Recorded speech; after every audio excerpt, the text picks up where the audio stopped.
Marisela Ramirez is at the Capitol, where she spoke with lawmakers behind a bipartisan push today.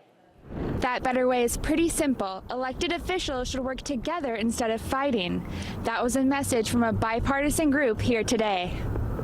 If you want to take your selfie at the White House, you're gonna have to do it on this side of E Street, because as you can see behind me, there's been a fence to separate the sidewalk from the White House, so the public can no longer be as close as they would like to due to recent intrusions. Hundreds of thousands of people came from all over the country on Saturday to march on Washington, including residents from Arizona. Participants at the march were there in direct response to Trump's inauguration and to voice their concerns on his cabinet's agenda on healthcare, immigration, and the rights of the LGBTQ community. As a gay woman, as someone who believes in the power of women, this is just really, really important. Colbeck recalls her experience as being pretty intense, but says it was a positive experience. It was friendly, it was peaceful, which was so important. Sierra Vista resident Johnny Silvercloud attended the inauguration just a day before and said this march was more celebratory. The vibe for yesterday was more about rejecting of Donald Trump. This march is a little bit more celebratory. Colbeck says that Saturday's march is not the end, but the beginning of more. It's a call to action. The Women's March is not a moment, it's a movement. Colbeck will be returning to Arizona tonight along with other women that came to Washington for Saturday's march.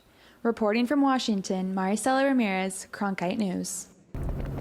After the rally, members of No Labels marched towards their lawmakers' offices to encourage them to work across party lines. Reporting in Washington, Marisela Ramirez, Cronkite News.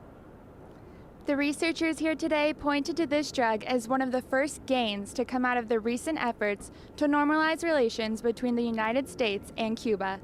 Live in Washington, Marisela Ramirez, Cronkite News. Water problems in Flint, Michigan have been making headlines for weeks now, but some Arizona residents say there's a bigger problem that demands attention. There's this whole issue with Flint, Michigan, and I'm trying to bring a lot of attention to the community of Sanders and what's going on in Sanders as well. Although we have worked for decades. What's happening in Sanders and elsewhere in Indian country is radioactive pollution, causing major health effects.